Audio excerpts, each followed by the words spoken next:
This is Friends Who Talk About Money from John Hancock, a show where we take on the money taboo and celebrate the power of financial conversations in all their honest, awkward, and inspirational glory. I'm your host, Claire Wasserman, writer, career coach, and financial advocate. When you enter a relationship, you're not just committing to a person, you're also committing to their debt, their income, and their financial goals and habits. Yet, according to data released by John Hancock, only 9% of couples have consistent conversations about their finances.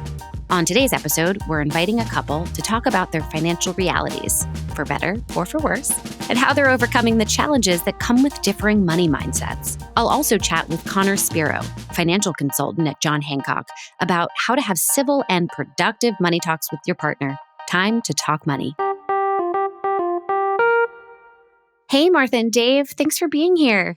Thank you for having us. Thank you so much. It's a pleasure. Okay, we want to learn a little bit about you. So, where are you from? How old are you? What are your occupations? Where do you live? I'm Dave. I'm 33 years old, born in Stuart, Florida. Currently live in Jupiter and was raised in South Florida. Went away for prep school and college to play hockey, and then came back afterwards and dabbled a little bit in finance. And now I'm a boat captain, fish professionally, and love it in South Florida. You love it in South Florida. Okay. That's good to know. I'm Martha, and I was born in New Jersey, currently also obviously living in Jupiter, Florida. And I've sort of been around, lived around in different places, lived in Atlanta, lived in the Dominican Republic. So I actually just turned 31 on the 4th of this month, which is very strange for me to say. I went to school for psychology and marriage and family therapy, but ended up doing court reporting instead. But I decided to do court reporting because I did work in the field, but I decided to do court reporting because it allowed me some flexibility with my schedule. And I also am in the arts, so dance and acting have been a big part of my life. I love it. We've got the boat captain, the court reporter. I don't know anybody who has those professions. All right. So how long have you guys been in a relationship? We've been together for a little over 2 years now. We actually met on a trip in the Bahamas while Dave was fishing for a tournament. I was just there for fun. And ever since then, we've been inseparable. So I know from earlier conversations, you mentioned that you were each renting your own apartment, obviously, because you were living in different places. But with COVID-19, did you guys move in together? I'm curious if you want to tell us a little bit more about your living situation now. Yeah. So I wanted to stay in Miami because everything I do is basically in Miami. But when COVID hit, I'm able to do most of my work from home, whether that's with reporting or taping, anything like that I can do from home. And Dave doesn't really have that luxury. He still has to physically be somewhere for work. So we sort of made the decision at that point that it would be fair, I guess, for me to move in with him. And at first it was temporary, but it's stuck.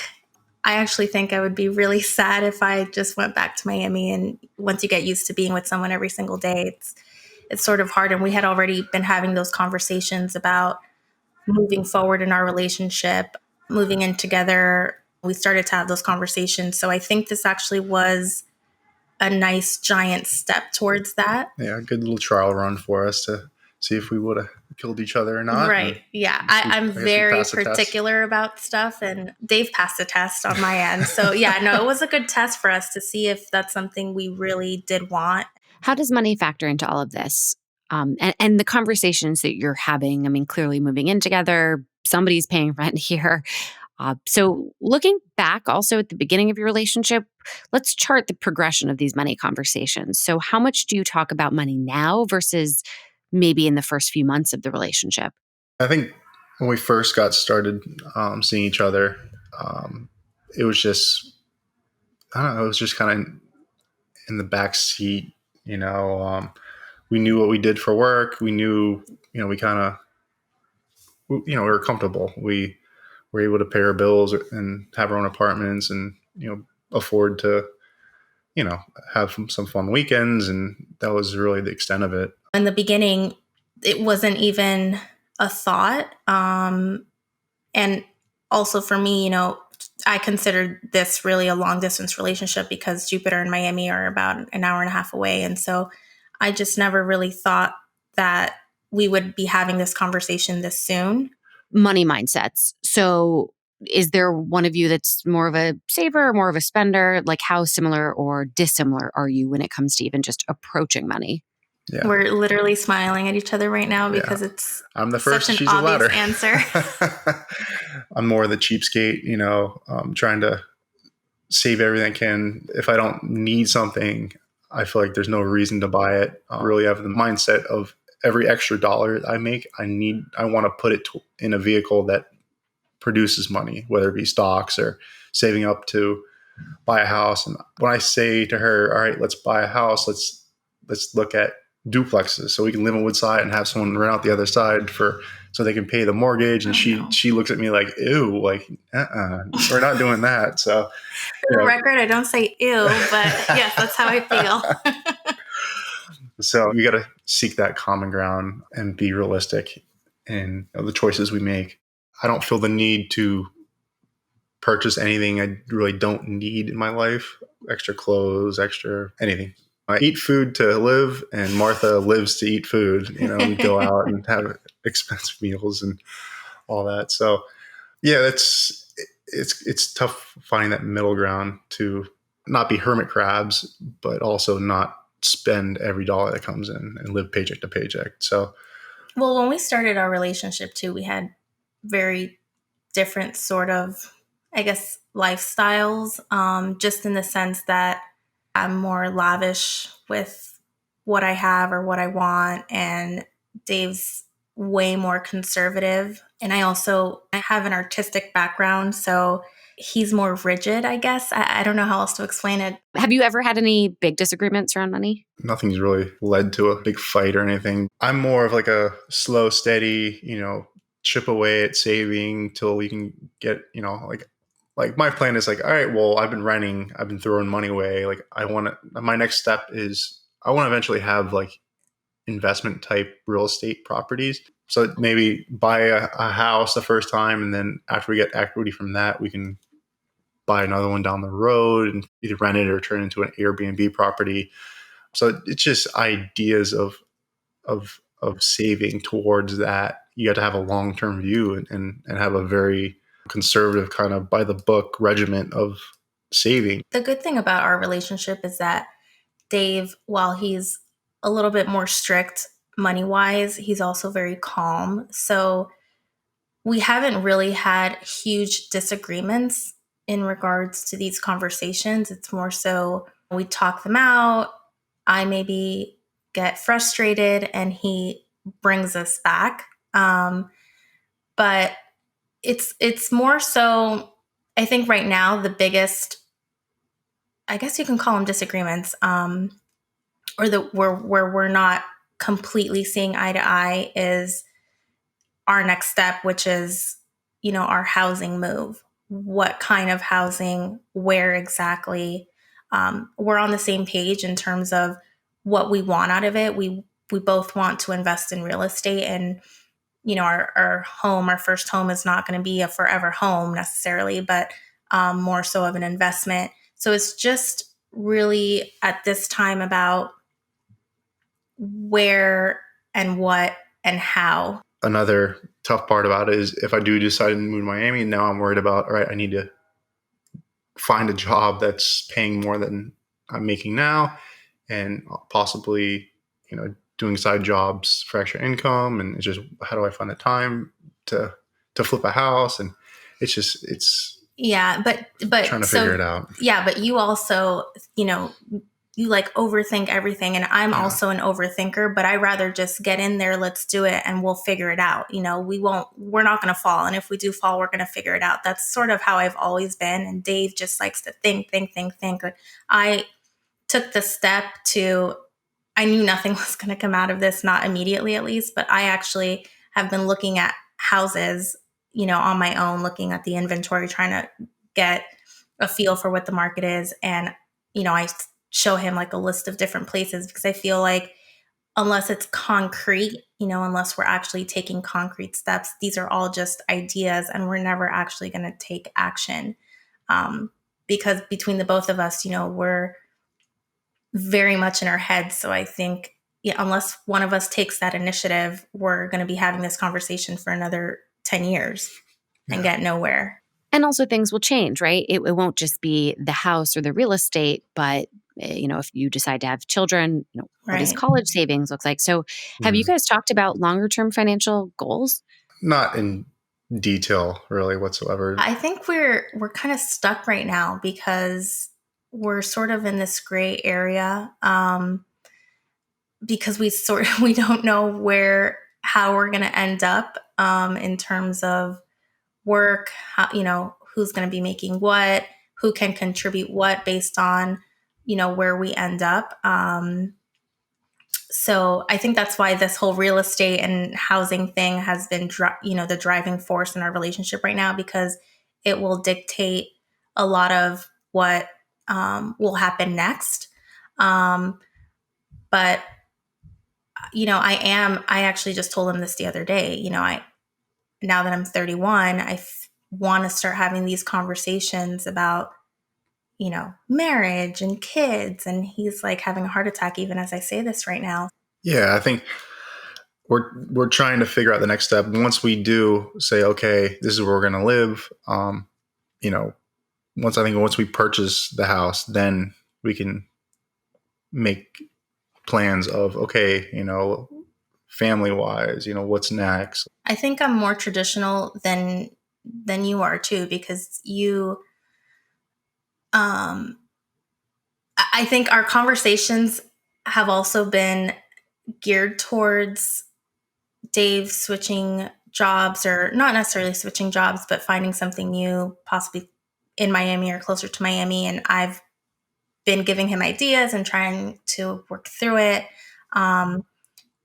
because I don't know. I guess I expect him to. Not that I expect him to be the breadwinner, but because of my field, I just know that he will be the breadwinner until I mean, my field is very, it's unpredictable.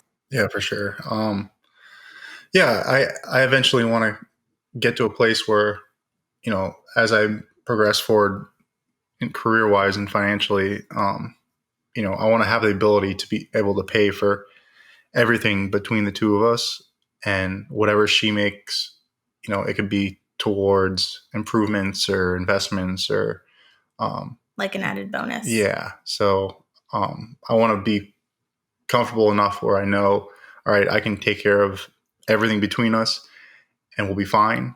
So whatever Martha can make, it makes it easier. Debt, combining accounts.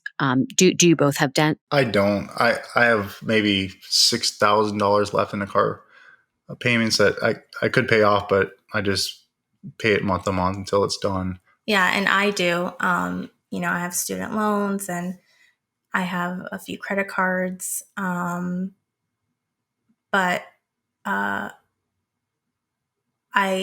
think this also comes with sort of how we grew up, because Dave had it a lot easier than I did growing up. I've been working, paying everything for myself since I was 16. And so throughout the years, unfortunately, I have acquired some debt. And so my goal is to obviously pay it off so that no one else, I would never want actually anyone else to have to pay for my debt. Even if I'm married, that would be great. It sounds amazing, but that's sort of where my independence comes from. I feel like that would be a burden on Dave.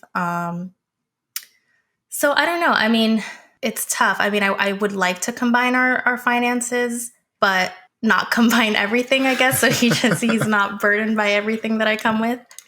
The debt is just another challenge. I don't have to start tomorrow with it, but eventually if marriage, does come soon, Ooh, that needs to be. I like soon. Poor Dave, we've just like totally pressured you, me and Martha. I know he's sweating right now. I know. I'm sorry. Martha, you did mention that, you've been basically paying for yourself since age 16. Let's talk about your upbringing, both of you. How did money get factored into your lives, right? Whether it was something your parents talked about or just kind of your awareness around money. My parents both immigrated to the US. My mom's from Colombia and my dad's from Cuba. They had to literally build from the ground up. They raised my sister and I with a mindset. You know what? Now that I think about it, it's so funny because my dad was extremely, extremely frugal. And my mom, I think, went along with it until she was making a good bit of money on her own when she was doing real estate. And maybe that's where I get it from, because she was just, I have the money, why not spend it? And I think maybe after having lived so frugally for so long, when she did come into this wealth for a little while until the housing market crashed and everything went downhill, I got a taste of that and I just was so drawn to it. So I think I can say I've seen both sides of it a little bit. I mean, I've never seen, a huge amount of wealth, but, we were well off for a little bit. But I think for the most part, it was just trying to make ends meet. And that's probably why I am the way I am right now. My dad wasn't born with money. My mom was.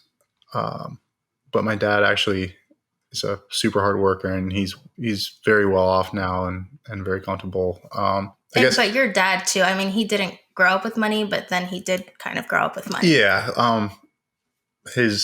My dad's mother actually married a rich man, and that he taught my dad how to become a captain, and then my dad was very successful. He always worked hard, but thinking about it, he lived with my mom. My mom bought the house, so he had never had to pay a mortgage. He saved money that way. He grew up with opportunity. Yeah. So I never really had to struggle with money and worry that bills weren't going to be paid. My mom would always sit down and she watched CNBC nonstop, but she was always in stocks, and stocks were the reason why she was able to, she inherited a lot of money when she was younger, and then I guess her mom died when she was 16, so she got a lot of money when she was very young. But they're always taught, keep your money invested in the stock market, and it will always outpace inflation, and reinvest your dividends, and you'll always be able to live off of that. So, and by the way, we're Latin, so stocks wasn't even in any of our conversations, our vocabulary at all. Yeah. So that's just right there. It's even hearing, I mean, I've heard this story, of course, now many times, and, I know a lot about his family, but it's every time we talk about it, it's so crazy because it's so different, culturally, obviously that has something to do with it. But yeah, a lot of what surrounded his upbringing and how they got their wealth or kept their wealth is so different than the conversations that I grew up having, with my parents, or that even my parents had. So, right. But, yeah. Right. Like, it's not just mindset, it's also vocabulary. Right. Dave, curious, how has your childhood, how do you think it's impacted the way that you approach money? I guess it's more of not really my childhood, but the way that my parents really instilled hard work, and don't, things take time. As far as like your career, you got to stick with it. It takes years and years and years to develop skills and be able to have worth that people are going to pay you. And I guess my parents are independent, and they are frugal, so they have money, but they don't spend it lavishly. I think I'm the same way in that regard. I've taken after them as far as live within your means. If you get a nice paycheck, I've seen my friends in the fishing industry. There's some tournaments that you could win. Your boat could win $1 million. So you're taking, as a captain, you'll take 10% of that. If you put that money to work in the stock market in 10 years, you could have $600,000-$700,000 and build off of that. So I have more of a long-term frugal way of living, and that's through my parents and my upbringing, because what I've been seeing, I guess what I've been shown. Yeah. And to your point, at the end of the day, it's really not how much you make, it's how much you spend. And that, there, I think, is a difference between being frugal and living within your means. It's getting a discount, but it's still making the purchase. That's just kind of an example there. So you guys are pretty different. You're coming together, getting on the same page, working through it. What have you each learned about one another? So I'll start with you, Martha. Sure. Let's see. I mean, living together now, I've learned a lot about Dave. He's really willing to compromise, and that's pretty hard to find, or pretty, difficult to get when you're having conversations like these. I mean, money's tough. In my opinion, that dictates everything on this planet. It's all money. So I think I'm very grateful that he's able to sit with me and understand and accept what I do come with, where I came from, what I see for myself and for us together in the future. And I'm just really grateful for you, baby. Oh, thanks. Appreciate it. She likes nice things, but at the same time, she's not unreasonable. She might splurge a little bit on herself from time to time, but she's never going to just, put herself into debt because she wants something. Mm-hmm. And she's very, very, very smart woman, and she's very understanding and having an open mind towards new things, as far as, living different ways or investing or anything. Yeah, I think that's actually why we complement each other well, is because I can come with the idea and sort of the push, the bigger picture, and Dave can, he does have a finance background, so he can sit there and actually break it down and try to make that idea work. Or if that idea can't work, give me an alternative that goes along with, both of our visions. And it sounds like you're both open-minded and that you understand the importance of communication, because that's the thing. Life is going to change, right? You've already seen that. Yeah. And you just have to talk about it. And I mean, we're often raised to not feel comfortable. I mean, that's exactly why we're doing this podcast. So that's the key. It's not necessarily that you have to be on the same page, but that you are amenable to listening to one another and making incremental changes, which, it always starts with mindset. And it sounds like you guys are going in a really great direction. So now I'm going to do some fun stuff with you, since I just forced you to face all of the really tough conversations that every couple should be having. Lightning round. I would love y'all to shout out the first thing that comes to your mind when I ask you these questions. Cash or credit? Cash. Credit. What? I buy everything with a credit card and then pay it off on the month to build credit. So when I go to build a house, I have good credit, and you can get a lower rate on your mortgage, and they'll give you more money for a house. So yeah, and I'm like, I just want to pay everything with cash so that I'm not tied to, God forbid, another credit card or something. Save for a vacation or save for retirement? Oof, save for vacation. Retirement. This is very enlightening, Claire. Yeah. Thank you. Small wedding or big wedding? Or Zoom wedding? No wedding. Oh, gosh. No Zoom wedding, that's for sure. Did you just say no wedding? Yeah, go to the courthouse and tell people you're having a wedding. Absolutely and then not. Use that money to put down on a house. How about that? I think, is there such a thing as a medium-sized wedding? No, it doesn't exist.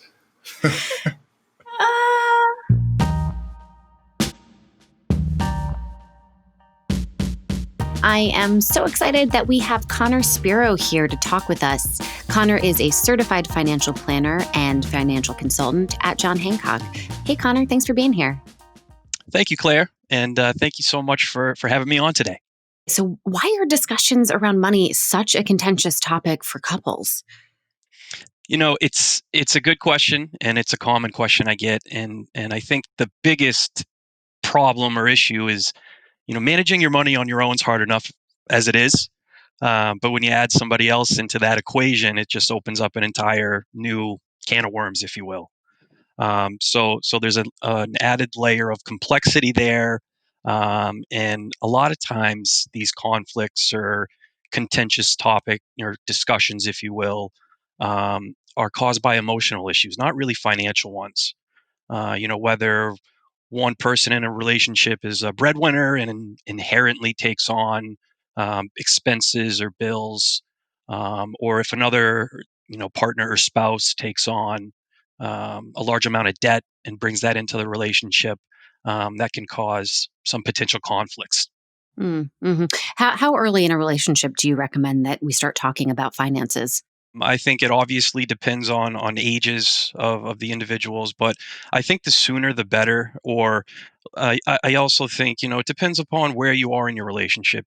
At first, obviously, there is a factor of feeling each other out, but I think once things get a little bit more serious, that's where the conversation of money should pop its head up. And because I think it's important, it's a big deal.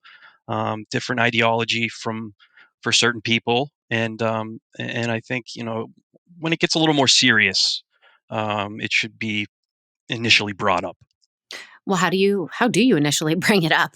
No, I mean that's a great question, and I actually just got engaged last month. Ooh, Um, congratulations. Thank you so much. I'm very happy, and we're really excited. But we had that conversation ourselves about money and figuring that out, probably about a year or two into our relationship. And I casually brought it up to her, and I said, "Hey, Sydney, I I feel really strongly about our relationship, and if we're going to take things to the next level, I think that we should get together and discuss our finances because." We would talk every once in a while about incomes or expenses, but as a team, that's the ultimate goal. I just casually brought it up and we sat down and got more familiar with one another. And I think that's the first step. If two people aren't on the same page or weren't raised in the same way, how do you get on the same page? I think you need to be respectful of their point of view and understand their thought or mindset about money and finances. And I think it's also important and imperative to be honest with one another because the idea of not being upfront of a discussion and then down the road, maybe there's some type of expense or large debt that wasn't discussed prior is a recipe for disaster, for lack of a better term. I think the first step for people would be to kind of mutually agree on speaking at a set of time. And whether that's, I don't know, a Monday night at 7 o'clock each week or every other night for 30 minutes, just to be on the same page and come up with a plan. I think a couple things here that you said are key. Communication, always, personal, professional, we need to talk about this stuff. But I loved that you gave a set time and day, right? That you're not having these conversations when you're feeling emotional, and that you also come prepared too. But thinking about some people being savers and spenders, oftentimes I think the person who has the loudest voice is the one who gets heard. How can you kind of, I don't want to say the word convince, but how can you show the other person, that you have some merit to what you're saying? I think it goes back to the emphasis of as a couple, whether you're married, significant other, partners, engaged in some cases, um, you're a team. You need to just put an emphasis, and you, I mean the couple as themselves, put an emphasis on being equal parts of the big picture, because you're a team going forward, right? And you're both have the ultimate goal of being, whether it's financially successful, having some type of large home purchase or retirement plan, but the goal is to do it together and as a team. This is the big question that a lot of us have, or I certainly do, to combine finances or not to combine finances. Do you suggest one or the other for couples? Yeah. So I am under the belief and philosophy that it's always under, a personal decision. Not everybody's the same, but in my opinion, I think combining finances makes a lot of sense, and there's a couple reasons why. When you combine finances, you have the ability to streamline any efforts, to work together and as a team towards goals. And also combining the finances will also provide transparency as well. Nobody's hiding anything from each other, and there's no hidden items that haven't been discussed or known by either person of the relationship. So glad that you could come on. I learned a ton. Thanks, Connor, for being here. I really, really appreciate it, Claire. Thank you so much for having me on. A big thanks to Martha and Dave for inviting us to their first of many money dates, and to Connor for advice on how to turn your relationship status from, quote, it's complicated, to in a financial relationship. It's natural for couples to have competing money personalities, but that doesn't mean you can't get on the same page financially.